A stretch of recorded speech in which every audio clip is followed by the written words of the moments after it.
ਖਬਰਾਂ ਦੇ ਬੁਲੇਟਿਨ ਦੇ ਸਪਾਂਸਰ ਨੇ ਰੀਅਲਟਰ ਗੁਰਜਿੰਦਰ ਸਿੰਘ ਰੰਧਾਵਾ। ਹਰ ਤਰ੍ਹਾਂ ਦੀ ਪ੍ਰਾਪਰਟੀ ਖਰੀਦਣ ਤੇ ਵੇਚਣ ਲਈ ਤੁਸੀਂ ਕਾਲ ਕਰ ਸਕਦੇ ਹੋ। ਸਤਿ ਸ਼੍ਰੀ ਅਕਾਲ ਜੀ, ਤੁਸੀਂ ਦੇਖ ਰਹੇ ਹੋ ਪੰਜਾਬ ਮੇਲ USA ਟੀਵੀ ਤੇ ਮੈਂ ਸੁਰਬੀਰ। ਖਬਰਾਂ ਦੇ ਇਸ ਬੁਲੇਟਿਨ 'ਚ ਬਹੁਤ ਸਵਾਗਤ। ਪੇਸ਼ ਆਂ ਦੇਸ਼ ਤੇ ਵਿਦੇਸ਼ ਨਾਲ ਜੁੜੀਆਂ ਹੋਈਆਂ ਕੁਝ ਖਾਸ ਤੇ ਝੋਲਵੀਆਂ ਖਬਰਾਂ। ਲਾਸ ਐਂਜਲਸ ਵਿੱਚ ਇਮੀਗ੍ਰੇਸ਼ਨ ਏਜੰਟਾਂ ਖਿਲਾਫ ਪ੍ਰਦਰਸ਼ਨ ਜਾਰੀ, ਟਰੰਪ ਨੇ ਨੈਸ਼ਨਲ ਗਾਰਡ ਤੈਨਾਤ ਕੀਤੇ। ਹਵਾਈ ਜਹਾਜ਼ 'ਚ ਯਾਤਰੀਆਂ ਦੀ ਨਿਗਰਾਨੀ ਨਹੀਂ ਕਰੇਗਾ ਅਮਰੀਕਾ। 2028 ਤੋਂ ਆਕਸਫੋਰਡ ਯੂਨੀਵਰਸਿਟੀ 'ਚ ਪੜ੍ਹਨ ਵਾਲੇ ਭਾਰਤੀਆਂ ਲਈ ਅਹਿਮ ਐਲਾਨ। ਅਮਰੀਕਾ 'ਚ ਵੀ ਯਾਤਰੀਆਂ ਵਾਲਾ ਜਹਾਜ਼ ਹੋਇਆ ਕ੍ਰੈਸ਼।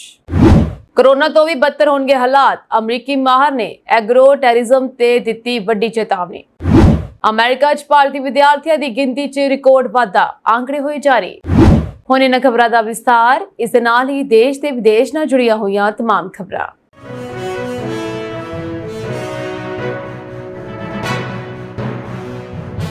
ਅਮਰੀਕਾ ਦੇ ਰਾਸ਼ਟਰਪਤੀ ਡੋਨਾਲਡ ਟਰੰਪ ਨੇ ਲਾਸ ਐਂਜਲਸ ਸ਼ਹਿਰ ਵਿੱਚ ਵੱਧ ਰਹੇ ਤਣਾਅ ਦੇ ਮੱਦੇਨਜ਼ਰ ਨੈਸ਼ਨਲ ਗਾਰਡ ਦੀ ਤੈਨਾਤੀ ਦਾ ਹੁਕਮ ਦਿੱਤਾ।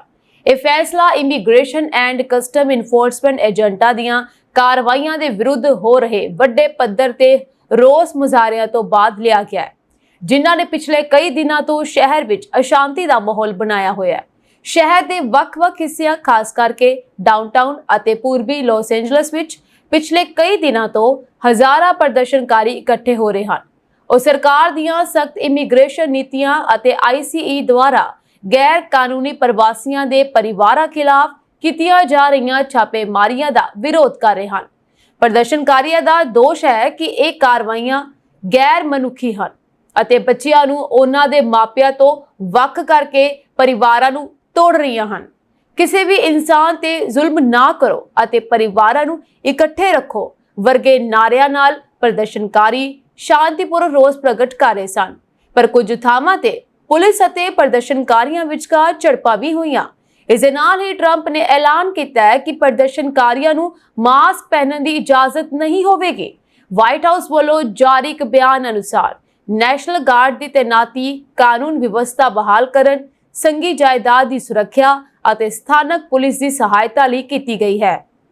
ਰਾਸ਼ਟਰਪਤੀ ਟਰੰਪ ਨੇ ਆਪਣੇ ਇੱਕ ਟਵੀਟ ਵਿੱਚ ਕਿਹਾ, ਅਸੀਂ ਲਾਸ ਐਂਜਲਸ ਦੀਆਂ ਸੜਕਾਂ ਤੇ ਅਰਾਜਕਤਾ ਅਤੇ ਹਿੰਸਾ ਨੂੰ ਬਰਦਾਸ਼ਤ ਨਹੀਂ ਕਰਾਂਗੇ। ਕਾਨੂੰਨ ਦੀ ਪਾਲਣਾ ਹੋਣੀ ਚਾਹੀਦੀ ਹੈ। ਇਸ ਫੈਸਲੇ ਨੇ ਸੰਘੀ ਸਰਕਾਰ ਅਤੇ ਕੈਲੀਫੋਰਨੀਆ ਦੀ ਸੂਬਾ ਸਰਕਾਰ ਵਿਚਕਾਰ ਤਣਾਅ ਨੂੰ ਹੋਰ ਵਧਾ ਦਿੱਤਾ ਹੈ। ਕੈਲੀਫੋਰਨੀਆ ਦੇ ਗਵਰਨਰ ਅਤੇ ਲਾਸ ਐਂਜਲਸ ਦੇ ਮੇਅਰ ਨੇ ਟਰੰਪ ਦੇ ਇਸ ਕਦਮ ਦੀ ਸਖਤ ਨਿੰਦਾ ਕੀਤੀ। ਉਹਨਾਂ ਨੇ ਇਸ ਨੂੰ ਸੰਘੀ ਸ਼ਕਤੀ ਦੀ ਦੁਰਵਰਤੋਂ ਅਤੇ ਸ਼ਹਿਰ ਦੇ ਅੰਦਰੂਨੀ ਮਾਮਲਿਆਂ ਵਿੱਚ ਬੇਲੋੜੀ ਦਖਲਅੰਦਾਜ਼ੀ ਕਰਾਰ ਦਿੱਤਾ। ਮੇਅਰ ਨੇ ਕਿਹਾ, ਸਾਡੇ ਸ਼ਹਿਰ ਦੀਆਂ ਸੜਕਾਂ ਤੇ ਫੌਜ ਦੀ ਲੋੜ ਨਹੀਂ ਹੈ। ਸਾਨੂੰ ਗੱਲਬਾਤ ਅਤੇ ਇੱਕ ਮਨੁੱਖੀ ਹੱਲ ਦੀ ਲੋੜ ਹੈ, ਨਾ ਕਿ ਡਰੋਨ ਧਮਕਾਉਣ ਦੀ। ਨੈਸ਼ਨਲ ਗਾਰਡ ਦੇ ਸੈਨਿਕਾਂ ਦੀ ਮੌਜੂਦਗੀ ਨਾਲ ਸ਼ਹਿਰ ਵਿੱਚ ਤਣਾਅ ਹੋਰ ਵੱਧ ਗਿਆ। ਸੈਨਿਕਾਂ ਨੂੰ ਮੁੱਖ ਸਰਕਾਰੀ ਇਮਾਰਤਾਂ ਅਤੇ ICE ਦਫ਼ਤਰਾਂ ਦੇ ਆਲੇ-ਦੁਆਲੇ ਤੈਨਾਤ ਕੀਤਾ ਗਿਆ। ਮਨੁੱਖੀ ਅਧਿਕਾਰ ਸੰਗਠਨ ਨੇ ਚਿੰਤਾ ਪ੍ਰਗਟਾਈ ਹੈ ਕਿ ਇਸ ਨਾਲ ਸਥਿਤੀ ਹੋਰ ਵਿਗੜ ਸਕਦੀ ਹੈ ਅਤੇ ਸ਼ਾਂਤੀਮਈ ਪ੍ਰਦਰਸ਼ਨ ਦੇ ਅਧਿਕਾਰ ਨੂੰ ਦਬਾਇਆ ਜਾ ਸਕਦਾ ਹੈ। ਇਹ ਘਟਨਾ ਅਮਰੀਕਾ ਵਿੱਚ ਇਮੀਗ੍ਰੇਸ਼ਨ ਦੇ ਮੁੱਦੇ ਤੇ ਵੱਧ ਰਹੇ ਰਾਜਨੀਤਿਕ ਅਤੇ ਸਮਾਜਿਕ ਪਾੜੇ ਨੂੰ ਦਰਸਾਉਂਦੀ ਹੈ। ਆਉਣ ਵਾਲੇ ਦਿਨਾਂ ਵਿੱਚ ਇਹ ਵੇਖਣਾ ਮਹੱਤਵਪੂਰਨ ਹੋਵੇਗਾ ਕਿ ਲਾਸ ਐਂਜਲਸ ਦੀ ਸਥਿਤੀ ਕੀ ਮੋੜ ਲੈਂਦੀ ਹੈ। ਲਾਸ ਐਂਜਲਸ ਵਿੱਚ ਸੰਘੀ ਇਮੀਗ੍ਰੇਸ਼ਨ ਅਧਿਕਾਰੀਆਂ ਨੇ ਸ਼ੁੱਕਰਵਾਰ ਨੂੰ ਇਮੀਗ੍ਰੇਸ਼ਨ ਨਿਯਮਾਂ ਦੀ ਉਲੰਘਣਾ ਕਰਨ ਲਈ ਦਰਜਨਾਂ ਲੋਕਾਂ ਨੂੰ ਗ੍ਰਿਫਤਾਰ ਕੀਤਾ। ਇਸ ਤੋਂ ਬਾਅਦ ਇੱਕ ਸੰਘੀ ਨਜ਼ਰਬੰਦੀ ਕੇਂਦਰ ਦੇ ਬਾਹਰ ਝੜਪ ਹੋ ਗਈ, ਜਦੋਂ ਅਧਿਕਾਰੀਆਂ ਨੇ ਇਸ ਕਾਰਵਾਈ ਦੇ ਵਿਰੋਧ ਵਿੱਚ ਇਕੱਠੇ ਹੋਏ ਲੋਕਾਂ ਨੂੰ ਖਿੰਡਾਉਣ ਵਾਲੇ ਅਥਰੂ ਗੈਸ ਦੇ ਗੋਲੇ ਛੱਡੇ। ਸ਼ੁੱਕਰਵਾਰ ਤੋਂ ਇਮੀਗ੍ਰੇਸ਼ਨ ਅਧਿਕਾਰੀਆਂ ਅਤੇ ਪ੍ਰਦਰਸ਼ਨਕਾਰੀਆਂ ਵਿਚਕਾਰ ਝੜਪਾਂ ਚੱਲ ਰਹੀਆਂ ਹਨ। ਗ੍ਰਹਿ ਸੁਰੱਖਿਆ ਵਿਭਾਗ ਨੇ ਇੱਕ ਬਿਆਨ ਵਿੱਚ ਕਿਹਾ ਹੈ ਕਿ 1000 ਦੰਗਾਕਾਰੀਆਂ ਨੇ ਇੱਕ ਸੰਘੀ ਕਾਨੂੰਨ ਲਾਗੂ ਕਰਨ ਵਾਲੀ ਇਮਾਰਤ ਨੂੰ ਘੇਰ ਲਿਆ ਅਤੇ ਇਮੀਗ੍ਰੇਸ਼ਨ ਅਤੇ ਕਸਟਮ ਇਨਫੋਰਸਮੈਂਟ ਕਰਮਚਾਰੀਆਂ ਤੇ ਹਮਲਾ ਕੀਤਾ ਅਤੇ ਇਮਾਰਤਾਂ ਨੂੰ ਨੁਕਸਾਨ ਪਹੁੰਚਾਇਆ ਹੈ। ਇਸ ਕਰਕੇ ਧਮਕੀ ਵੀ ਦਿੱਤੀ ਗਈ ਹੈ ਕਿ ਅਗਰ ਕਿਸੇ ਵੀ ਪੁਲਿਸ ਕਰਮੀ ਜਾਂ ਕਰਮਚਾਰੀ ਦੇ ਉੱਤੇ ਕੋਈ ਵੀ ਪ੍ਰਦਰਸ਼ਨਕਾਰੀ ਹਮਲਾ ਕਰਦਾ ਹੈ ਤਾਂ ਉਸ ਨੂੰ ਜੇਲ੍ਹ ਭੇਜ ਦਿੱਤਾ ਜਾਵੇਗਾ।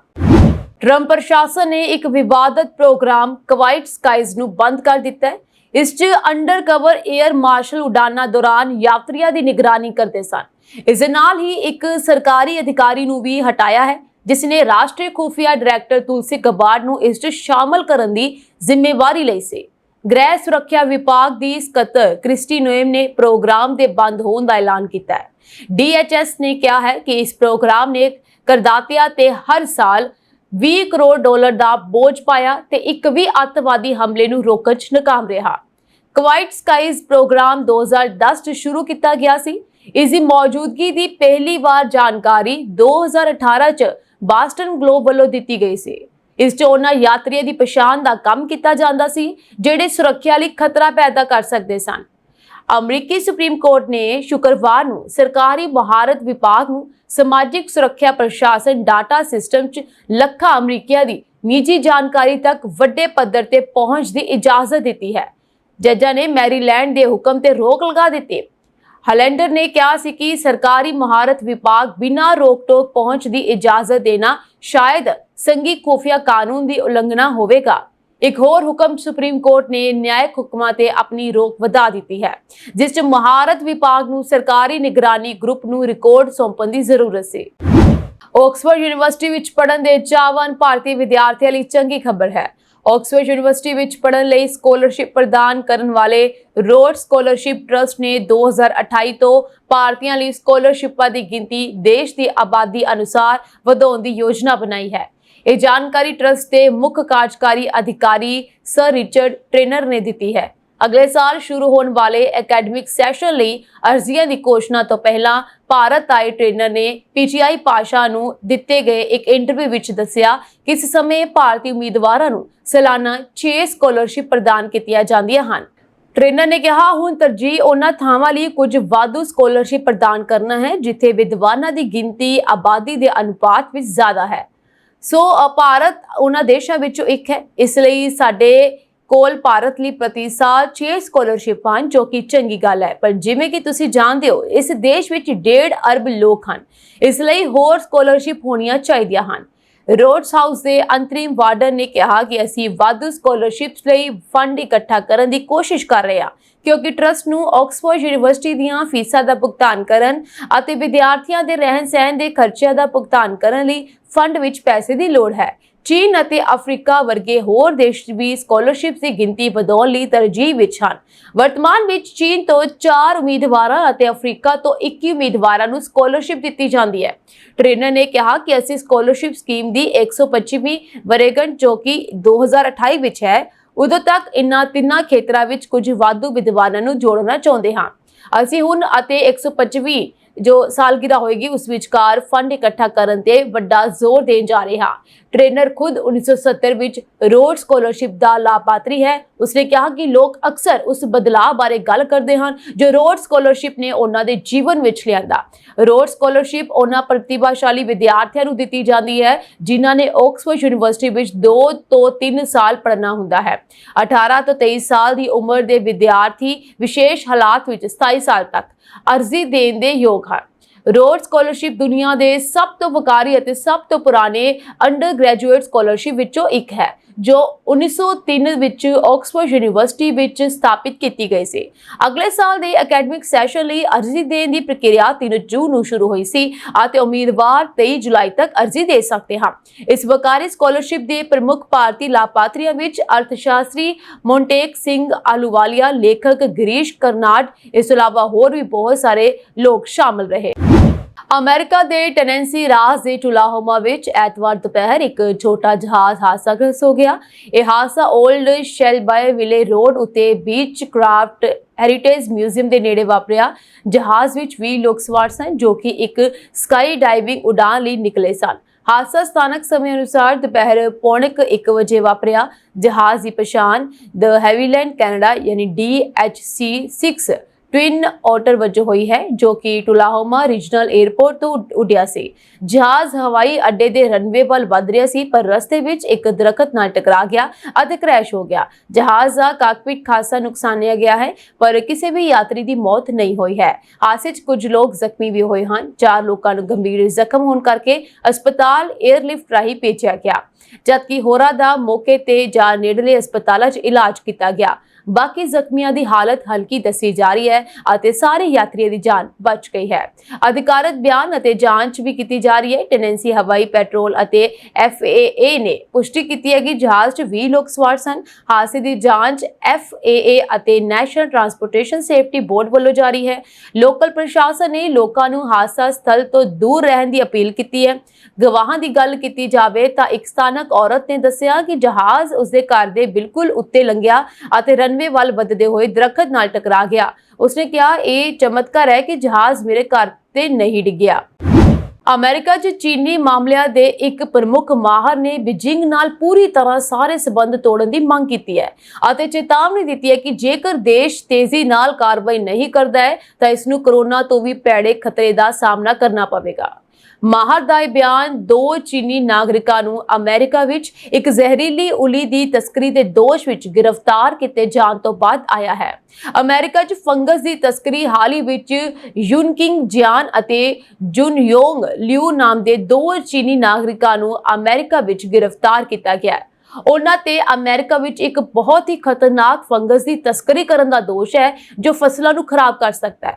ਦੋਵਾਂ ਚੀਨੀ ਨਾਗਰਿਕਾਂ ਨੂੰ ਸਾਜ਼ਿਸ਼, ਅਮਰੀਕਾ ਵਿੱਚ ਤਸਕਰੀ, ਝੂਠੇ ਬਿਆਨ ਦੇਣ ਅਤੇ ਵੀਜ਼ਾ ਧੋਖਾਧੜੀ ਦੇ ਦੋਸ਼ਾਂ ਦੇ ਵਿੱਚ ਗ੍ਰਿਫਤਾਰ ਕੀਤਾ ਗਿਆ ਹੈ। ਚੀਨੀ ਕਮਿਊਨਿਸਟ ਪਾਰਟੀ ਦੀਆਂ ਗਤੀਵਿਧੀਆਂ ਦੇ ਇੱਕ ਪ੍ਰਮੁੱਖ ਵਿਸ਼ਲੇਸ਼ਕ ਗੋਰਡਨ ਜੀ ਚਾਂਗ ਨੇ ਕਿਹਾ ਹੈ ਕਿ ਇਹ ਅਮਰੀਕਾ ਤੇ ਹਮਲਾ ਹੈ। ਯੂਨਕਿੰਗ ਜਿਆਨ ਅਤੇ ਜੂਨਯੋਂਗ ਲਿਊ ਦੀ ਗ੍ਰਿਫਤਾਰੀ ਤੋਂ ਬਾਅਦ ਫੋਕਸ ਨਿਊਜ਼ ਨਾਲ ਗੱਲ ਕਰਦੇ ਹੋਏ ਚਾਂਗ ਨੇ ਚੇਤਾਵਨੀ ਦਿੱਤੀ ਕਿ ਇਹ ਘਟਨਾ ਡੂੰਗੀ ਸਾਜ਼ਿਸ਼ ਵੱਲ ਇਸ਼ਾਰਾ ਕਰਦੀ ਹੈ। ਉਹਨਾਂ ਨੇ ਕਿਹਾ, ਇਹ ਚੀਨ ਵੱਲੋਂ ਅਮਰੀਕਾ ਨੂੰ ਅੰਦਰੋਂ ਅਸਥਿਰ ਕਰਨ ਦੇ ਇੱਕ ਗੁਪਤ ਮਿਸ਼ਨ ਵਾਂਗ ਹੈ ਅਤੇ ਇਸ ਨੂੰ ਰੋਕਣ ਦਾ ਇੱਕੋ ਇੱਕ ਤਰੀਕਾ ਚੀਨ ਦੇ ਨਾਲ ਸੰਬੰਧ ਤੋੜਨਾ ਹੈ। ਤੁਹਾਨੂੰ ਦੱਸਵਾਂ ਕਿ ਅਮਰੀਕਾ ਵਿੱਚ ਗ੍ਰਿਫਤਾਰ ਕੀਤੇ ਗਏ ਚੀਨੀ ਨਾਗਰਿਕਾਂ ਅਤੇ ਫੁਸਾਰੀਅਮ ਗ੍ਰਾਮੀਨੀਰੀਅਮ ਨਾਮਕ ਇੱਕ ਖਤਰਨਾਕ ਫੰਗਸ ਦੀ ਤਸਕਰੀ ਕਰਨ ਦਾ ਦੋਸ਼ ਹੈ ਜੋ ਕਣਕ, ਜੌ ਅਤੇ ਮੱਕੀ ਵਰਗੀਆਂ ਅਨਾਜ ਫਸਲਾਂ ਨੂੰ ਨੁਕਸਾਨ ਪਹੁੰਚਾਉਂਦੀ ਹੈ। ਇਹ ਫਸਲਾਂ ਵਿੱਚ ਫੁਸਾਰੀਅਸ ਹੈਂਡ ਬਲਾਈਟ ਜਾਂ ਸਕੈਬ ਨਾਮਕ ਬਿਮਾਰੀ ਦਾ ਕਾਰਨ ਬਣਦੀ ਹੈ। ਜੇਕਰ ਇਹ ਬਿਮਾਰੀ ਫਸਲ ਨੂੰ ਪ੍ਰਭਾਵਿਤ ਕਰਦੀ ਹੈ ਤਾਂ ਅਨਾਜ ਦੀ ਗੁਣਵੱਤਾ ਵਿਗੜ ਜਾਂਦੀ ਹੈ ਅਤੇ ਫਸਲ ਦੀ ਪੈਦਾਵਾਰ ਵਿੱਚ ਵੀ ਭਾਰੀ ਗਿਰਾਵਟ ਆਉਂਦੀ ਹੈ। ਇਸ ਤੋਂ ਇਲਾਵਾ ਅਮਰੀਕੀ ਕਾਨੂੰਨ ਵਿਭਾਗ ਦੇ ਅਨੁਸਾਰ ਵਿਗਿਆਨੀਆਂ ਨੇ ਇਸ ਫੰਗਸ ਨੂੰ ਖੇਤੀਬਾੜੀ ਅਤੇ ਭੋਜਨ ਸੁਰੱਖਿਆ ਲਈ ਇੱਕ ਵੱਡਾ ਖਤਰਾ ਮੰਨਿਆ ਹੈ ਅਤੇ ਵਿਗਿਆਨੀਆਂ ਨੇ ਇਸ ਦੀ ਵਰਤੋਂ ਨੂੰ ਖੇਤੀ ਅੱਤਵਾਦ ਯਾਨੀ ਖੇਤੀਬਾੜੀ ਅੱਤਵਾਦ ਕਿਹਾ ਹੈ। ਇਸ ਫੰਗਸ 'ਚ ਭੋਜਨ ਦੀ ਕਮੀ, ਆਰਥਿਕ ਸੰਕਟ ਅਤੇ ਗੰਭੀਰ ਸਿਹਤ ਪ੍ਰਭਾਵਾਂ ਨੂੰ ਸ਼ੁਰੂ ਕਰਨ ਦੀ ਸਮਰੱਥਾ ਹੈ, ਜਿਸ 'ਚ ਜਿਗਰ ਦੇ ਨੁਕਸਾਨ ਤੋਂ ਲੈ ਕੇ ਪ੍ਰਜਨਨ ਸਮੱਸਿਆਵਾਂ ਸ਼ਾਮਲ ਹਨ। ਇਸ ਤੋਂ ਇਲਾਵਾ ਅਮਰੀਕਾ ਨੂੰ ਕਮਜ਼ੋਰ ਕਰਨ ਦੀ ਸਾਜ਼ਿਸ਼ ਕੀਤੀ ਗਈ ਹੈ। ਗ੍ਰਿਫਤਾਰ ਕੀਤੇ ਗਏ ਚੀਨੀ ਨਾਗਰਿਕਾਂ ਨੇ ਪਹਿਲਾਂ ਆਪਣੇ ਦੇਸ਼ ਵਿੱਚ ਇਸ ਫੰਗਸ ਤੇ ਕੰਮ ਕੀਤਾ ਸੀ ਅਤੇ ਇਸ ਨੂੰ ਅਮਰੀਕਾ ਲਿਆਉਣ ਤੋਂ ਬਾਅਦ ਕਥਿਤ ਤੌਰ ਤੇ ਇਸ ਦੀ ਗੈਰ ਕਾਨੂੰਨੀ ਖੋਜ ਕੀਤੀ ਸੀ। ਚਾਂਗ ਨੇ ਕਿਹਾ ਕਿ ਇਹ ਮਾਮਲਾ ਸਿਰਫ ਜੈਵਿਕ ਤਸਕਰੀ ਦੀ ਘਟਨਾ ਨਹੀਂ ਹੈ, ਸਗੋਂ ਇਹ ਮਾਓਵਾਦੀ ਸਿਧਾਂਤ ਤੇ ਆਧਾਰਿਤ ਇੱਕ ਵਿਆਪਕ ਲੋਕ ਯੁੱਧ ਰਣਨੀਤੀ ਦਾ ਹਿੱਸਾ ਹੈ, ਜਿਸ ਦਾ ਉਦੇਸ਼ ਦੁਸ਼ਮਣਾਂ ਨੂੰ ਰਾਜਨੀਤਿਕ, ਆਰਥਿਕ ਅਤੇ ਮਨੋਵਿਗਿਆਨਿਕ ਤੌਰ ਤੇ ਕਮਜ਼ੋਰ ਅਤੇ ਅਸਥਿਰ ਕਰਨਾ ਹੈ। ਗੋਰਡਨ ਜੀ ਚਾਂਗ ਨੇ ਕਿਹਾ ਹੈ ਕਿ ਜੇਕਰ ਅਸੀਂ ਤਿਆਰੀ ਅਤੇ ਦ੍ਰਿੜਤਾ ਨਾਲ ਆਪਣਾ ਬਚਾਅ ਨਹੀਂ ਕਰਦੇ ਤਾਂ ਅਸੀਂ ਸੱਚਮੁੱਚ ਬਹੁਤ ਮੁਸੀਬਤ ਵਿੱਚ ਹੋਵਾਂਗੇ। ਨਾ ਸਿਰਫ ਕਰੋਨਾ, ਨਾ ਸਿਰਫ ਫੈਂਟਾਨਿਲ, ਸਗੋਂ ਇਸ ਤੋਂ ਵੀ ਭੈੜੀ ਚੀਜ਼ ਦੁਆਰਾ ਪ੍ਰਭਾਵਿਤ ਹੋਣ ਦਾ ਖਤਰਾ ਹੈ। ਇਸ ਦੌਰਾਨ ਚੀਨ ਦੇ ਨਾਲ ਸਾਰੇ ਕੂਟਨੀਤਿਕ ਅਤੇ ਅਕੈਡਮਿਕ ਸਬੰਧਾਂ ਦੀ ਸਮੀਖਿਆ ਕਰਨ ਦੀ ਚਾਂਗ ਦੀ ਅਪੀਲ ਜੈਵਿਕ ਸੁਰੱਖਿਆ ਕਮਜ਼ੋਰੀਆਂ ਅਤੇ ਅਮਰੀਕੀ ਸੰਸਥਾਵਾਂ ਵਿੱਚ ਵਿਦੇਸ਼ੀ ਘੁਸਪੈਠ ਬਾਰੇ ਵਧਦੀਆਂ ਚਿੰਤਾਵਾਂ ਵੱਲ ਧਿਆਨ ਖਿੱਚਦੀ ਹੈ। ਪੜ੍ਹਾਈ ਦੇ ਮਾਮਲੇ ਵਿੱਚ ਅਮਰੀਕਾ ਵਿਦੇਸ਼ੀ ਵਿਦਿਆਰਥੀਆਂ ਦੀ ਪਹਿਲੀ ਪਸੰਦ ਬਣਿਆ ਹੋਇਆ ਹੈ। 2024 ਵਿੱਚ ਅਮਰੀਕਾ ਵਿੱਚ TF1 ਅਤੇ M1 ਅੰਤਰਰਾਸ਼ਟਰੀ ਵਿਦਿਆਰਥੀ ਸਰਵਿਸ ਰਿਕਾਰਡਾਂ ਦੀ ਕੁੱਲ ਗਿਣਤੀ ਵਿੱਚ 15.8 ਲੱਖ ਸਨ, ਜੋ ਕਿ ਪਿਛਲੇ ਕੈਲੰਡਰ ਸਾਲ ਨਾਲੋਂ 5.3% ਵੱਧ ਹੈ। US immigration and custom enforcement service by the numbers 2024 द्वारा जारी की गई रिपोर्ट अनुसार जबकि 229 तो ਵੱਧ ਦੇਸ਼ਾਂ ਤੋਂ ਅੰਤਰਰਾਸ਼ਟਰੀ ਵਿਦਿਆਰਥੀ ਆਉਂਦੇ ਹਨ, ਪਰ ਇਸ ਵਿੱਚ ਵੱਡੀ ਗਿਣਤੀ ਭਾਰਤੀ ਵਿਦਿਆਰਥੀਆਂ ਦੀ ਹੈ। 2024 ਵਿੱਚ ਲਗਭਗ 1.65 ਲੱਖ ਅੰਤਰਰਾਸ਼ਟਰੀ ਵਿਦਿਆਰਥੀਆਂ ਨੇ STEM OPT ਐਕਸਟੈਂਸ਼ਨ ਪ੍ਰੋਗਰਾਮ ਵਿੱਚ ਹਿੱਸਾ ਲਿਆ। ICE ਰਿਪੋਰਟ ਮੁਤਾਬਕ ਭਾਰਤੀ ਵਿਦਿਆਰਥੀ ਖਾਸ ਤੌਰ ਤੇ OPT ਜਾਂ STEM ਐਕਸਟੈਂਸ਼ਨ ਪ੍ਰੋਗਰਾਮਾਂ ਦਾ ਪੂਰਾ ਹੋਣ ਤੋਂ ਬਾਅਦ ਪ੍ਰਮੁੱਖ ਹਨ, ਜੋ ਕਿ ਭਾਗੀਦਾਰਾਂ ਦਾ 48.0% ਅਤੇ ਚੀਨ ਤੋਂ 20.4% ਹਨ। ਏਸ਼ੀਆ ਵਿੱਚ ਅਮਰੀਕਾ ਵਿੱਚ ਸਭ ਤੋਂ ਵੱਧ ਰਿਕਾਰਡ ਗਿਣਤੀ ਵਿੱਚ ਅੰਤਰਰਾਸ਼ਟਰੀ ਵਿਦਿਆਰਥੀ ਸਨ। ਇਸ ਮਹਾਦੀਪ ਦੇ ਲਗਭਗ 11 ਲੱਖ ਵਿਦਿਆਰਥੀ ਕੁੱਲ ਵਿਦੇਸ਼ੀ ਵਿਦਿਆਰਥੀ ਆਬਾਦੀ ਦਾ ਲਗਭਗ 72% ਸਨ, ਯਾਨੀ ਕਿ 72%। ਲਗਭਗ 4.2 ਲੱਖ ਭਾਰਤੀ ਵਿਦਿਆਰਥੀ 2023 ਦੇ ਮੁਕਾਬਲੇ 11.8% ਵਧੇ, ਜਦਕਿ ਚੀਨ ਤੋਂ ਰਿਕਾਰਡ 3.2 ਲੱਖ ਵਿਦੇਸ਼ੀ ਵਿਦਿਆਰਥੀ ਆਏ, ਯਾਨੀ ਕਿ 3.2 ਲੱਖ ਵਿਦੇਸ਼ੀ ਵਿਦਿਆਰਥੀ ਚੀਨ ਤੋਂ ਆਏ, ਜੋ ਕਿ ਦੂਜਾ ਪ੍ਰਮੁੱਖ ਸਰੋਤ ਦੇਸ਼ ਹੈ। ਚੀਨ ਨੇ 2023 ਦੇ ਮੁਕਾਬਲੇ 0.25% ਦੀ ਇੱਕ ਛੋਟੀ ਜਿਹੀ ਕਮੀ ਨੂੰ ਦਰਸਾਇਆ। 2024 ਵਿੱਚ ਭਾਰਤੀ ਵਿਦਿਆਰਥੀ ਕੁੱਲ ਵਿਦੇਸ਼ੀ ਵਿਦਿਆਰਥੀ ਆਬਾਦੀ ਦਾ ਲਗਭਗ 27% ਹਨ। ਉਸ ਤੋਂ ਬਾਅਦ ਚੀਨੀ 20% ਹਨ। ਅਮਰੀਕਾ ਨੇ ਬ੍ਰਿਟਿਸ਼ ਅਧਿਕਾਰੀਆਂ ਨੂੰ ਲੰਡਨ ਵਿੱਚ ਇੱਕ ਨਵਾਂ ਚੀਨੀ ਦੂਤਘਰ ਖੋਲ੍ਹਣ ਦੀ ਇਜਾਜ਼ਤ ਦੇਣ ਵਿਰੁੱਧ ਚੇਤਾਵਨੀ ਦਿੱਤੀ ਹੈ, ਕਿਉਂਕਿ ਇਸ ਦੀ ਯੋਜਨਾਬੱਧ ਜਗ੍ਹਾ ਦੇਸ਼ ਦੇ ਮਹੱਤਵਪੂਰਨ ਵਿੱਤੀ ਕੇਂਦਰਾਂ ਨੇੜੇ ਹੈ। ਟਾਈਮਜ਼ ਅਖਬਾਰ ਨੇ ਸੂਤਰਾਂ ਦੇ ਹਵਾਲੇ ਦੇ ਨਾਲ ਇਸ ਸੰਬੰਧੀ ਜਾਣਕਾਰੀ ਦਿੱਤੀ। ਚੀਨੀ ਸਰਕਾਰ ਨੇ 6 ਸਾਲ ਪਹਿਲਾਂ ਲੰਡਨ ਵਿੱਚ ਇੱਕ ਇਤਿਹਾਸਕ ਇਮਾਰਤ ਖਰੀਦੀ ਸੀ, ਜਿਸ ਵਿੱਚ ਰਾਇਲ ਟਕਸਾਲ ਹੁੰਦਾ ਸੀ, ਪਰ ਅਜੇ ਵੀ ਉੱਥੇ ਇੱਕ ਨਵਾਂ ਦੂਤਘਰ ਖੋਲ੍ਹਣ ਦੀ ਇਜਾਜ਼ਤ ਪ੍ਰਾਪਤ ਨਹੀਂ ਕਰ ਸਕਿਆ। ਇਸ ਤੋਂ ਪਹਿਲਾਂ ਰਿਪੋਰਟ ਮਿਲੀ ਸੀ ਕਿ ਯੂਕੇ ਕਈ ਸ਼ਰਤਾਂ ਦੇ ਨਾਲ ਚੀਨ ਨੂੰ ਯੂਰਪ ਦਾ ਸਭ ਤੋਂ ਵੱਡਾ ਦੂਤਘਰ ਖੋਲ੍ਹਣ ਦੀ ਇਜਾਜ਼ਤ ਦੇ ਸਕਦਾ ਹੈ। ਇੱਕ ਸੀਨੀਅਰ ਅਮਰੀਕੀ ਅਧਿਕਾਰੀ ਨੇ ਦੱਸਿਆ ਕਿ ਅਮਰੀਕਾ ਚੀਨ ਨੂੰ ਸਾਡੇ ਸਭ ਤੋਂ ਨੇੜਲੇ ਸਹਿਯੋਗੀਆਂ ਵਿੱਚੋਂ ਇੱਕ ਦੇ ਸੰਵੇਦਨਸ਼ੀਲ ਸੰਚਾਰ ਤੱਕ ਸੰਭਾਵੀ ਪਹੁੰਚ ਪ੍ਰਦਾਨ ਕਰਨ ਬਾਰੇ ਡੂੰਘਾ ਚਿੰਤਿਤ ਹੈ। ਜਿਸ ਇਮਾਰਤ ਵਿੱਚ ਚੀਨ ਦੂਤਘਰ ਖੋਲ੍ਹਣਾ ਚਾਹੁੰਦਾ ਹੈ, ਉਹ ਵਿੱਤੀ ਕੇਂਦਰਾਂ ਦੇ ਨਾਲ-ਨਾਲ 3 ਮਹੱਤਵਪੂਰਨ ਡਾਟਾ ਸੈਂਟਰ ਨਾਲ ਸਥਿਤ ਹੈ। ਅਮਰੀਕੀ ਰਾਸ਼ਟਰਪਤੀ ਡੋਨਾਲਡ ਟਰੰਪ ਨੇ ਪਹਿਲਾਂ ਯੂਕੇ ਦੇ ਪ੍ਰਧਾਨ ਮੰਤਰੀ ਕੀਰ ਸਟਾਰਮਰ ਨੂੰ ਬੀਜਿੰਗ ਨੂੰ ਦੂਤਘਰ ਖੋਲ੍ਹਣ ਤੋਂ ਇਨਕਾਰ ਕਰਨ ਲਈ ਕਿਹਾ ਸੀ। ਇਹ ਮੁੱਦਾ ਵਪਾਰ ਗੱਲਬਾਤ ਦੌਰਾਨ ਉਠਾਇਆ ਗਿਆ ਸੀ। ਸੂਤਰਾਂ ਦੇ ਅਨੁਸਾਰ ਜੇਕਰ ਇਹ ਦੂਤਘਰ ਖੋਲ੍ਹਿਆ ਜਾਂਦਾ ਹੈ ਤਾਂ ਟਰੰਪ ਪ੍ਰਸ਼ਾਸਨ ਨੂੰ ਖੂਫੀਆ ਜਾਣਕਾਰੀ ਯੂਕੇ ਨੂੰ ਟ੍ਰਾਂਸਫਰ ਕਰਨ ਬਾਰੇ ਚਿੰਤਾਵਾਂ ਹੋਣਗੀਆਂ। ਇਟਲੀ 'ਚ ਕਿਰਤੀਆਂ ਦਾ ਸ਼ੋਸ਼ਣ ਰੋਕਣ ਤੇ ਟੈਕਸ ਚੋਰਾਂ ਨੂੰ ਨੱਥ ਪਾਉਣ ਲਈ ਪੁਲਿਸ ਵੱਲੋਂ ਵਿਸ਼ੇਸ਼ ਮੁਹਿੰਮ ਵਿੱਢੀ ਗਈ ਹੈ, ਜਿਸ ਤਹਿਤ ਇਟਲੀ ਦੇ ਵੱਖ-ਵੱਖ ਸੂਬਿਆਂ ਵਿੱਚ ਹਰ ਉਸ ਕਾਰੋਬਾਰੀ ਖੇਤਰਾਂ ਦੀ ਡੂੰਘਾਈ ਦੇ ਨਾਲ ਜਾਂਚ ਕੀਤੀ ਜਾ ਰਹੀ ਹੈ ਜਿੱਥੇ ਪ੍ਰਵਾਸੀ ਕਿਰਤੀ ਕੰਮ ਕਰਦੇ ਹਨ। ਇਟਲੀ ਪੁਲਿਸ ਪ੍ਰਸ਼ਾਸਨ ਨੇ ਇਸ ਕਾਰਵਾਈ ਨੂੰ ਅੰਜਾਮ ਦਿੰਦਿਆਂ ਪ੍ਰਵਾਸੀਆਂ ਦੇ ਸਭ ਤੋਂ ਵੱਧ ਵਸੋਂ ਵਾਲੇ ਸੂਬੇ ਲੰਬਾਰਦੀਆ ਦੇ ਇਲਾਕੇ ਵਿੱਚ ਬ੍ਰੇਸ਼ੀਆ ਵਿੱਚ 2 ਲੋਹੇ ਦਾ ਸਮਾਨ ਬਣਾਉਣ ਵਾਲੀਆਂ ਫੈਕਟਰੀਆਂ ਦੀ ਜਾਂਚ ਪੜਤਾਲ ਕੀਤੀ, ਜਿਨ੍ਹਾਂ ਵਿੱਚੋਂ ਇੱਕ ਫੈਕਟਰੀ ਜਿਸ ਦਾ ਮਾਲਕ ਭਾਰਤੀ ਮੂਲ ਦਾ ਦੱਸਿਆ ਜਾ ਰਿਹਾ ਹੈ। ਇਸ ਦੀ ਫੈਕਟਰੀ ਵਿੱਚ 12 ਕਾਮਿਆਂ ਦੀ ਜਦੋਂ ਜਾਂਚ ਕੀਤੀ ਗਈ ਤਾਂ ਪੁਲਿਸ ਹੈਰਾਨ ਰਹਿ ਗਈ ਕਿ 12 ਵਿੱਚੋਂ 10 ਕਾਮੇ ਬਿਨਾਂ ਕੰਮ ਦੇ ਇਕਰਾਰਨਾਮੇ ਦੇ ਕੰਮ ਕਰ ਰਹੇ ਹਨ। 6 ਕਾਮੇ ਤਾਂ ਇਟਲੀ ਦੇ ਵੈਧ ਦਸਤਾਵੇਜ਼ਾਂ ਤੋਂ ਬਿਨਾਂ ਵੀ ਪਾਏ ਗਏ, ਜਿਸ ਨਾਲ ਪੁਲਿਸ ਨੇ ਸਾਰੀ ਜਾਂਚ ਚੁਕੰਨੇ ਹੋ ਕੇ ਕੀਤੀ। ਜਦੋਂ ਫੈਕਟਰੀ ਦਾ ਨਿਰੀਖਣ ਕੀਤਾ ਗਿਆ ਤਾਂ ਇਸ ਦਾ ਮਾਲਕ ਚਿੱਟੇ ਦਿਨ ਲੇਬਰ ਕਾਨੂੰਨ ਦੀਆਂ ਧੱਜੀਆਂ ਉਡਾਉਣ ਲਈ ਦੋਸ਼ੀ ਪਾਇਆ ਗਿਆ। ਪੁਲਿਸ ਨੇ ਉਸ ਨੂੰ ਪੁਲਿਸ ਹੈੱਡਕੁਆਰਟਰ ਆ ਕੇ ਆਪਣਾ ਪੱਖ ਰੱਖਣ ਦੀ ਗੱਲ ਰੱਖਦਿਆਂ ਦੇਖਿਆ ਕਿ ਇਸ ਫੈਕਟਰੀ ਵਿੱਚ ਕਾਮੇ ਗੈਰ ਕਾਨੂੰਨੀ ਹੀ ਨਹੀਂ, ਸਗੋਂ ਕੰਮ ਦੌਰਾਨ ਕਈ ਮੁੱਢਲੀਆਂ ਸਹੂਲਤਾਂ ਤੋਂ ਵੀ ਸਖਣੇ ਹਨ, ਜਿਵੇਂ ਕਿ ਕਾਮਿਆਂ ਲਈ ਕੰਮ ਦੌਰਾਨ ਨਾ ਕੋਈ ਢੰਗ ਦੀ ਸੁਰੱਖਿਆ ਹੈ, ਨਾ ਸਫਾਈ, ਹੋਰ ਇੱਥੋਂ ਦਾ ਵਾਤਾਵਰਣ ਵੀ ਪ੍ਰਦੂਸ਼ਿਤ ਪਾਇਆ ਗਿਆ। ਭਾਰਤੀ ਮੂਲ ਦਾ ਕੰਪਨੀ ਮਾਲਕ, ਜਿਸ ਦੀ ਉਮਰ 64 ਸਾਲ ਹੈ ਤੇ ਇਲਾਕੇ ਦੀਆਂ ਨਾਮੀ ਸ਼ਖਸੀਅਤ ਵਿੱਚੋਂ ਮੋਹਰੀ ਕਰਕੇ ਜਾਣਿਆ ਜਾਂਦਾ ਹੈ। ਇਹ ਵੀ ਮੰਨਿਆ ਜਾਂਦਾ ਹੈ ਕਿ ਮਾਂ ਖੇਡ ਕਬੱਡੀ ਨੂੰ ਵੀ ਇਸ ਭਾਰਤੀ ਮੂਲ ਦੇ ਸ਼ਖਸ ਨੇ ਇਟਲੀ ਵਿੱਚ ਪ੍ਰਮੋਟ ਕਰਨ ਲਈ ਸੇਵਾ ਨਿਭਾਈ ਹੈ। ਸੋ ਅਜਿਹੇ ਸ਼ਖਸ ਵੱਲੋਂ ਇੰਨੀ ਵੱਡੀ ਗਲਤੀ ਉਸਦੇ ਓਵਰ ਕੌਨਫੀਡੈਂਸ ਨੂੰ ਹੀ ਪ੍ਰਮਾਣਿਤ ਕਰਦੀ ਹੈ, ਜਿਸ ਕਾਰਨ ਪੁਲਿਸ ਨੇ ਜਿੱਥੇ ਉਸਦੀ ਫੈਕਟਰੀ ਦੀ ਮਸ਼ੀਨਰੀ ਜ਼ਬਤ ਕੀਤੀ, ਕਾਰੋਬਾਰ ਉੱਪਰ ਰੋਕ ਲਗਾ ਦਿੱਤੀ ਹੈ। ਉੱਥੇ ਕਾਨੂੰਨ ਨੂੰ ਟਿੱਚ ਕਰਕੇ ਜਾਣਨ ਲਈ ਵੱਖ-ਵੱਖ ਗੁਸਤਾਖੀਆਂ ਲਈ 44,000 ਯੂਰੋ ਤੋਂ 58,200 ਯੂਰੋ ਦਾ ਜੁਰਮਾਨਾ ਠੋਕਿਆ ਗਿਆ। ਲੱਗੇ ਦੋਸ਼ਾਂ ਵਿੱਚ ਕੰਮ, ਸਿਹਤ ਅਤੇ ਸੁਰੱਖਿਆ ਨਾਲ ਸੰਬੰਧਿਤ ਅਪਰਾਧ ਸ਼ਾਮਲ ਹਨ, ਜਿਨ੍ਹਾਂ ਦੀ ਬਹੁਤ ਹੀ ਬਾਰੀਕੀ ਨਾਲ ਨਿਆਇਕ ਅਧਿਕਾਰੀਆਂ ਦੁਆਰਾ ਬਾਜ਼ ਅੱਖ ਨਾਲ ਜਾਂਚ ਕੀਤੀ ਜਾ ਰਹੀ ਹੈ। ਇਸ ਕਾਰਵਾਈ ਦੇ ਨਾਲ ਹੁਣ ਉਹਨਾਂ तमाम ਭਾਰਤੀ ਕਾਰੋਬਾਰੀਆਂ ਨੂੰ ਵੀ ਹੱਥਾਂ ਪੈਰਾਂ ਦੀ ਪੈ ਗਈ ਹੈ, ਜਿਨ੍ਹਾਂ ਕੰਮ ਦੌਰਾਨ ਕਦੀ ਇਟਲੀ ਦੇ ਕਾਨੂੰਨ ਦੀ ਪੂਰਨ ਪਾਲਣਾ ਨਹੀਂ ਕੀਤੀ। ਦੂਜੇ ਪਾਸੇ ਪੁਲਿਸ ਸਭ ਭਾਰਤੀ ਕਾਰੋਬਾਰੀਆਂ ਨੂੰ ਇਸ ਗੋਰਖ ਧੰਦੇ ਦਾ ਪਰਦਾਫਾਸ਼ ਹੋਣ ਤੋਂ ਬਾਅਦ ਸ਼ੱਕ ਦੀ ਨਜ਼ਰ ਨਾਲ ਦੇਖ ਰਹੀ ਹੈ ਤੇ ਹੋ ਸਕਦਾ ਹੈ ਕਈ ਹੋਰ ਵੀ ਛੁਪੇ ਰੁਸਤਮ ਜਿਹੜੇ ਕਾਨੂੰਨ ਨੂੰ ਮਜ਼ਾਕ ਕਰਦੇ ਹਨ ਸਾਹਮਣੇ ਆ ਸਕਦੇ ਹਨ। ਮਹਾਰਾਸ਼ਟਰ ਦੇ ਸੁਨੀਲ ਪ੍ਰਕਾਸ਼ ਅਤੇ ਉਹਨਾਂ ਦੀ ਗੁਜਰਾਤੀ ਪਤਨੀ ਲਲਿਤਾ ਕਸਾਂਜੀ ਦੋਵੇਂ ਨਿਊਜ਼ੀਲੈਂਡ, ਆਸਟ੍ਰੇਲੀਆ ਦੇ ਦੋਹਰੇ ਨਾਗਰਿਕ ਹਨ। ਉਹਨਾਂ ਨੂੰ ਸੂਚਨਾ ਟੈਕਨੋਲੋਜੀ ਉਦਯੋਗ ਅਤੇ ਉੱਥੇ ਭਾਰਤੀ ਪ੍ਰਵਾਸੀਆਂ ਦੀ ਸੇਵਾ ਕਰਨ ਲਈ member of the New Zealand order of merit ਸਨਮਾਨ ਲਈ ਚੁਣਿਆ ਗਿਆ ਹੈ। ਗੌਰਤਲਬ ਹੈ ਕਿ ਨਿਊਜ਼ੀਲੈਂਡ ਦਾ ਇਹ ਪੁਰਸਕਾਰ ਭਾਰਤ ਦੇ ਚੋਟੀ ਦੇ ਪਦਮ ਰਾਸ਼ਟਰੀ ਪੁਰਸਕਾਰਾਂ ਦਾ ਸਨਮਾਨ ਹੈ। ਭਾਰਤੀ ਮੂਲ ਦੇ ਇਨ੍ਹਾਂ ਦੋਵਾਂ ਮੈਂਬਰਾਂ ਨੂੰ ਜਲਦੀ ਹੀ ਨਿਊਜ਼ੀਲੈਂਡ ਦੀ ਗਵਰਨਰ ਜਨਰਲ ਡੇਮ ਸਿੰਜੀ ਕਿਰੋ ਦੁਆਰਾ ਸਨਮਾਨਿਤ ਕੀਤਾ ਜਾਵੇਗਾ। श्रीमती किरो यूनाइटेड किंगडम ਦੇ ਕਿੰਗ ਚਾਰਲਸ ਦੀ ਪ੍ਰਤੀਨਿਧੀ ਹੈ। ਨਿਊਜ਼ੀਲੈਂਡ ਬ੍ਰਿਟਿਸ਼ ਕਿੰਗ ਨੂੰ ਆਪਣੇ ਰਾਜ ਦੇ ਮੁਖੀ ਵਜੋਂ ਮਾਨਤਾ ਦਿੰਦਾ ਹੈ।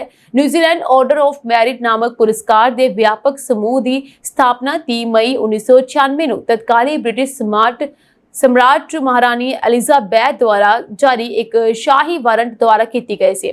न्यूजीलैंड के प्रधानमंत्री ਅਤੇ कैबिनेट विभाग अनुसार ਇਹ ਆਰਡਰ ਪ੍ਰਾਪਤ ਕਰਨ ਵਾਲੇ ਉਹ ਲੋਕ ਹਨ ਜਿਨ੍ਹਾਂ ਨੇ ਕਿਸੇ ਵੀ ਖੇਤਰ ਵਿੱਚ ਤਾਜ ਅਤੇ ਰਾਸ਼ਟਰ ਲਈ ਸ਼ਾਨਦਾਰ ਸੇਵਾ ਕੀਤੀ ਹੈ ਜਾਂ ਜਿਨ੍ਹਾਂ ਨੂੰ ਆਪਣੀ ਸਾਖ ਪ੍ਰਤਿਭਾ ਯੋਗਦਾਨ ਜਾਂ ਹੋਰ ਗੁਣਾਂ ਦੁਆਰਾ ਵੱਖਰਾ ਕੀਤਾ ਗਿਆ ਹੈ।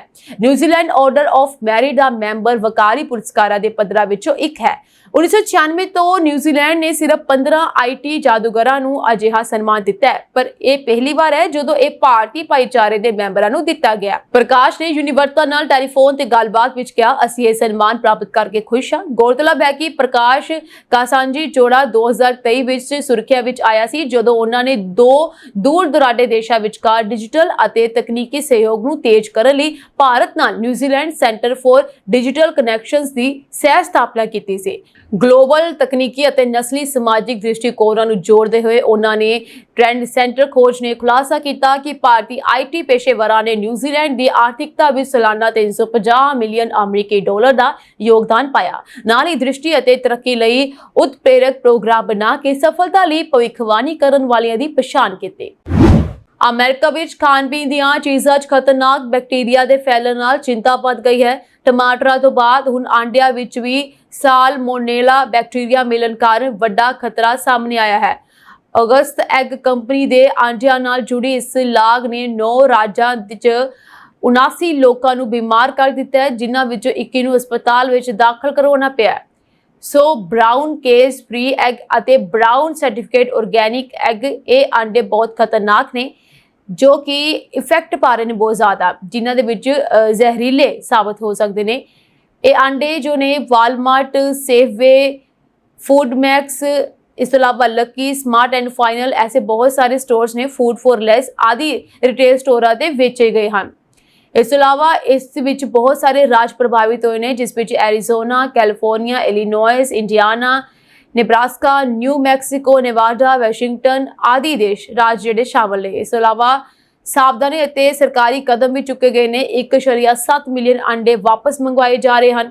ਲੋਕਾਂ ਨੂੰ ਸਲਾਹ ਵੀ ਦਿੱਤੀ ਗਈ ਹੈ ਕਿ ਜੇਕਰ ਤੁਹਾਡੇ ਕੋਲ ਉਪਰੋਕਤ ਕੋਡ ਵਾਲੇ ਕੋਈ ਵੀ ਅੰਡੇ ਹਨ, ਯਾਨੀ ਕਿ ਇੱਕ ਕੋਡ ਹੈ ਖਾਸ, ਅਗਰ ਲੋਕਾਂ ਦੇ ਕੋਲ ਇਸ ਕੋਡ ਵਾਲੇ ਕੋਈ ਅੰਡੇ ਹਨ ਉਹਨਾਂ ਨੂੰ ਨਾ ਖਾਓ, ਜਾਂ ਤਾਂ ਸੁੱਟ ਦਿਓ ਜਾਂ ਦੁਕਾਨ ਤੇ ਵਾਪਸ ਕਰ ਦਿਓ। ਜਿਨ੍ਹਾਂ ਚੀਜ਼ਾਂ ਜਾਂ ਸਤਹ ਨੇ ਇਹਨਾਂ ਅੰਡਿਆਂ ਨੂੰ ਛੂਇਆ ਹੈ, ਯਾਨੀ ਕਿ ਅਗਰ ਤੁਸੀਂ ਇਹਨਾਂ ਅੰਡਿਆਂ ਨੂੰ ਛੂਇਆ ਹੈ ਤੇ ਉਹਨਾਂ ਨੂੰ ਗਰਮ ਸਾਬਣ ਵਾਲੀ ਪਾਣੀ ਨਾਲ ਧੋਵੋ ਅਗਰ ਇਹ ਅੰਡੇ ਕਿਸੇ ਚੀਜ਼ ਨਾਲ ਲੱਗੇ ਵੀ ਨੇ। ਜੇਕਰ ਅੰਡੇ ਖਾਣ ਤੋਂ ਬਾਅਦ ਦਸਤ, ਬੁਖਾਰ, ਪੇਟ ਦਰਦ ਜਾਂ ਡੀਹਾਈਡਰੇਸ਼ਨ ਹੋਵੇ ਤੁਰੰਤ ਡਾਕਟਰ ਨੂੰ ਜਾਣ ਦੀ ਸਲਾਹ ਵੀ ਦਿੱਤੀ ਗਈ ਹੈ। ਸਾਲਮੋਨੇਲਾ ਲਾਗ ਦੇ ਲੱਛਣ ਵੀ ਹੁੰਦੇ ਹਨ, ਜਿਸ ਵਿੱਚ ਦਸਤ, ਬੁਖਾਰ, ਪੇਟ ਦਰਦ ਹੋਣਾ ਇਹ ਆਮ ਤੌਰ ਤੇ ਲੱਛਣ ਨੇ ਤੇ 6 ਘੰਟਿਆਂ ਤੋਂ 6 ਦਿਨਾਂ ਵਿੱਚ ਆਉਂਦੇ ਹਨ। ਬੱਚਿਆਂ, ਬਜ਼ੁਰਗਾਂ ਅਤੇ ਕਮਜ਼ੋਰ ਇਮਿਊਨ ਸਿਸਟਮ ਵਾਲਿਆਂ ਲਈ ਵਧੇਰੇ ਖਤਰਨਾਕ ਸਾਬਤ ਹਨ। ਅਮਰੀਕਨ ਹਾਰਟ ਐਸੋਸੀਏਸ਼ਨ ਦੀ ਇੱਕ ਰਿਪੋਰਟ ਦੇ ਅਨੁਸਾਰ ਅਮਰੀਕਾ ਵਿੱਚ ਲਗਭਗ 48% ਬਾਲਗ ਯਾਨੀ ਕਿ 121.5 ਮਿਲੀਅਨ ਲੋਕ ਕਿਸੇ ਨਾ ਕਿਸੇ ਤਰ੍ਹਾਂ ਦੀ ਦਿਲ ਨਾਲ ਸੰਬੰਧਿਤ ਸਮੱਸਿਆ ਤੋਂ ਪੀੜਿਤ ਹਨ। ਰਿਪੋਰਟ ਦੇ ਅਨੁਸਾਰ ਦੁਨੀਆ ਵਿੱਚ ਜ਼ਿਆਦਾਤਰ ਲੋਕ ਦਿਲ ਦੀ ਬਿਮਾਰੀ ਕਾਰਨ ਮਰਦੇ ਹਨ। ਇਹ ਵਿਸ਼ਵ ਵਿਆਪੀ ਮੌਤਾਂ ਦੇ ਲਗਭਗ 32% ਲਈ ਜ਼ਿੰਮੇਵਾਰ ਹੈ। ਇਹਨਾਂ ਮੌਤਾਂ ਦੇ ਜੋਖਮ ਨੂੰ ਜਲਦੀ ਪਛਾਣ ਕੇ ਘਟਾਇਆ ਜਾ ਸਕਦਾ ਹੈ। ਹੁਣ ਟੈਕਸਾਸ ਦੇ ਫ੍ਰਿਸਕੋ ਦੇ ਇੱਕ 14 ਸਾਲ ਦੇ ਮੁੰਡੇ ਨੇ ਇੱਕ ਸਮਾਰਟਫੋਨ ਐਪ ਵਿਕਸਿਤ ਕੀਤਾ ਹੈ ਜੋ ਸਿਰਫ 7 ਸਕਿੰਟਾਂ ਵਿੱਚ ਦਿਲ ਦੀ ਬਿਮਾਰੀ ਦੇ ਸ਼ੁਰੂਆਤੀ ਲੱਛਣਾਂ ਦਾ ਪਤਾ ਲਗਾ ਸਕਦਾ ਹੈ। 14 ਸਾਲ ਦੇ ਕਿਸ਼ੋਰ ਨੇ ਸਰਕੇਡੀਅਨ AI ਨਾਮਕ ਇਹ ਐਪ ਬਣਾਈ ਹੈ ਜੋ ਦਿਲ ਦੀ ਧੜਕਣਾਂ ਨੂੰ ਰਿਕਾਰਡ ਕਰਦੀ ਹੈ, ਆਲੇ ਦੁਆਲੇ ਦੇ ਸ਼ੋਰ ਨੂੰ ਫਿਲਟਰ ਕਰਦੀ ਹੈ ਅਤੇ ਕਲਾਉਡ ਆਧਾਰਿਤ ਮਸ਼ੀਨ ਲਰਨਿੰਗ ਮਾਡਲ ਦੀ ਵਰਤੋਂ ਕਰਕੇ ਡਾਟਾ ਦਾ ਵਿਸ਼ਲੇਸ਼ਣ ਕਰਦੀ ਹੈ। ਇਸ ਲਈ ਤੁਹਾਨੂੰ ਆਪਣੇ ਸਮਾਰਟਫੋਨ ਨੂੰ ਆਪਣੀ ਛਾਤੀ ਦੇ ਨੇੜੇ ਰੱਖਣਾ ਹੋਵੇਗਾ। ਇਹ ਐਪ ਅਸਲ 'ਚ ਦਿਲ ਦੀ ਬਿਮਾਰੀ ਦੇ ਉਹਨਾਂ ਲੱਛਣਾਂ ਦੀ ਪਛਾਣ ਕਰਦੀ ਹੈ ਜੋ ਮੌਤ ਦਾ ਕਾਰਨ ਬਣ ਸਕਦੇ ਹਨ, ਜਿਵੇਂ ਕਿ ਅਨਿਯਮਿਤ ਧੜਕਣ, ਹਾਰਟ ਫੇਲਿਅਰ ਦੇ ਸ਼ੁਰੂਆਤੀ ਲੱਛਣ, ਕੋਰੋਨਰੀ ਆਰਟਰੀ ਬਿਮਾਰੀ ਦੇ ਸੰਕੇਤ ਅਤੇ ਦਿਲ ਦੇ ਵਾਲਵ ਅਸਧਾਰਨਤਾਵਾਂ ਸ਼ਾਮਲ ਹਨ। ਇਹ ਐਪ ਸਿਧਾਰਥ ਨੰਦਿਆਲਾ ਦੁਆਰਾ ਬਣਾਈ ਗਈ ਹੈ ਜੋ ਕਿ ਭਾਰਤੀ ਅਮਰੀਕੀ ਹੈ। ਸਿਧਾਰਥ ਦੇ ਅਨੁਸਾਰ AI ਦੀ ਵਰਤੋਂ ਲੋਕਾਂ ਦੀ ਮਦਦ ਕਰਨ ਅਤੇ ਸਿਹਤ ਸੇਵਾ ਪ੍ਰਣਾਲੀ ਨੂੰ ਬਿਹਤਰ ਬਣਾਉਣ ਲਈ ਕੀਤੀ ਜਾ ਸਕਦੀ ਹੈ। ਇਸ ਤੋਂ ਇਲਾਵਾ ਸਮਿਥਸੋਨੀਅਨ ਮੈਗਜ਼ੀਨ ਨੂੰ ਦਿੱਤੇ ਇੱਕ ਇੰਟਰਵਿਊ ਵਿੱਚ ਉਸਨੇ ਕਿਹਾ ਕਿ ਸਿਹਤ ਸੇਵਾ ਦੇ ਖੇਤਰ ਵਿੱਚ ਆਰਟੀਫੀਸ਼ੀਅਲ ਇੰਟੈਲੀਜੈਂਸ ਵਿੱਚ ਮੇਰੀ ਦਿਲਚਸਪੀ ਦਾ ਕਾਰਨ ਇਹ ਸੀ ਕਿ ਇਸ ਦੁਆਰਾ ਕਿੰਨਾ ਵੱਡਾ ਪ੍ਰਭਾਵ ਅਤੇ ਤਬਦੀਲੀ ਲਿਆਂਦੀ ਜਾ ਸਕਦੀ ਹੈ। ਇਹ ਸਾਂਝੀ ਦੇਸ਼ ਤੇ ਵਿਦੇਸ਼ ਨਾਲ ਜੁੜੀਆਂ ਹੋਈਆਂ ਕੁਝ ਖਾਸ ਤੇ ਚੋਣਵੀਆਂ ਖਬਰਾਂ ਹੋਰ ਅਪਡੇਟਸ ਨਾਲ ਜੁੜੇ ਰਹਿਣ ਦੇ ਲਈ ਤੁਸੀਂ ਬਨੇ ਰਹੋ ਜੀ ਪੰਜਾਬ ਮਿਲੀ ਯੂਐਸਏ ਟੀਵੀ ਦੇ ਨਾਲ। ਤੁਹਾਡੇ ਸਭ ਦਾ ਬਹੁਤ ਬਹੁਤ ਧੰਨਵਾਦ।